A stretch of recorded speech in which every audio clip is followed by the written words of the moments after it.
Jer poslanik alejhi salatu selam kaže was-sabru dija, uistinu je strpljivost svjetlo. Zašto svjetlo? Zato što ti nakon što se strpiš pokazuje način na koji ćeš reagovati. Ako se ne strpiš, zaboravi. Svima nama treba strpljivosti svakodnevno. Svakodnevno. I vjerujte da strpljivost može glavu sačuvati.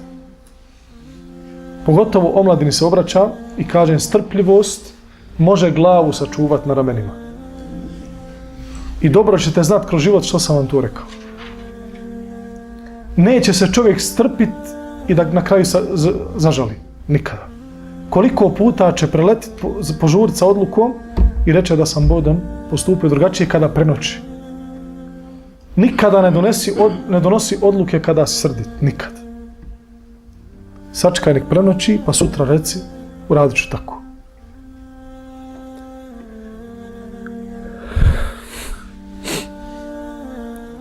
Allah subhanahu wa ta'ala u strpljivosti kaže isbiru wa sabiru. O vjernici, ja juhalladina amanu, isbiru wa sabiru. O vjernici, strpite se i wa sabiru, stalno budite strpljivi. Nemojte sebi dozvoliti da izađete iz tih okvira. Da vam pukne film. Nema pucanja filma. Tu seriju zaboravimo. Pukom film, zaboravi, brate moj. Pa kaže, šta ćemo, ti nam to fino govoriš, ali može i tebi puć film. Može puć film, a kaže vam, nema pucanja filma. Pa neka bude krivo i Almiru i 5. i 10. Brate moj, prihvatio se s dine Islama. Allah ti je pokazao svjetlo, pokazao ti put do dženneta, omilio ti Kur'an, omilio ti sunnet, omilio ti svoje zadovoljstvo, da ideš tim putem. Nema pucanja filma, zaboravi to. Pa kaže kako? Kako su se najjači ljudi strpili, braćo moja?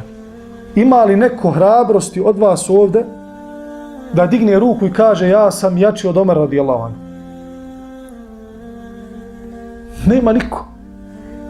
Ima li ko hrabrosti da kaže ja sam se mogao ponijeti sa poslanikom alejhi salatu vesselam da je u ovom dobu ja bi se pohrvao sa njim i oborio, znajući da mu je bila data snaga 10 ljudi. Najjači ljudi pod nebeskim svodom kada su dobili instrukcije kuranske kako da se ponašaju, nije im pucao film, rečemo.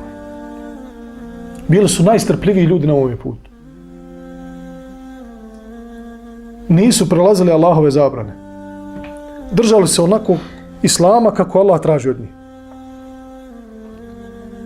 I onda nećemo u svome životu doživljavati određene probleme ako se budemo držali Kur'ana Kerima. Jer nam Kur'an garantuje da onaj ko vjeruje Allaha i radi dobra djela, فَلَنُحِيَنَّهُ حَيَاتًا طَيِّبًا, da ćemo ga lijepim životom proživjeti.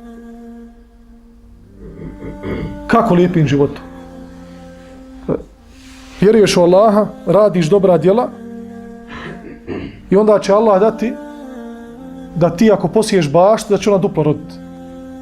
Ako ti napraviš kuću od 2 sprata, još 2 će se sama nazidati. Jel? Nema magije, braćo. Nema misterije. Drži se Kur'ana i sunneta, imat ćeš lijep život. Allah ti garantuje. O robe, uzmi od korice do korice mushafa, drži se toga.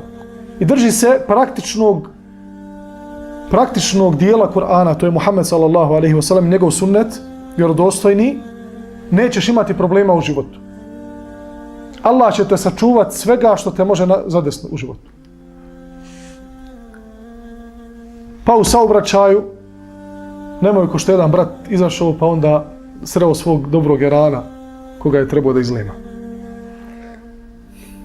Izašao iz auta, ovaj mu nešto svirao, sad će ja njemu pokazati sve 4, izađe i kada on tamo iza jaran njegov piju kafu tamo.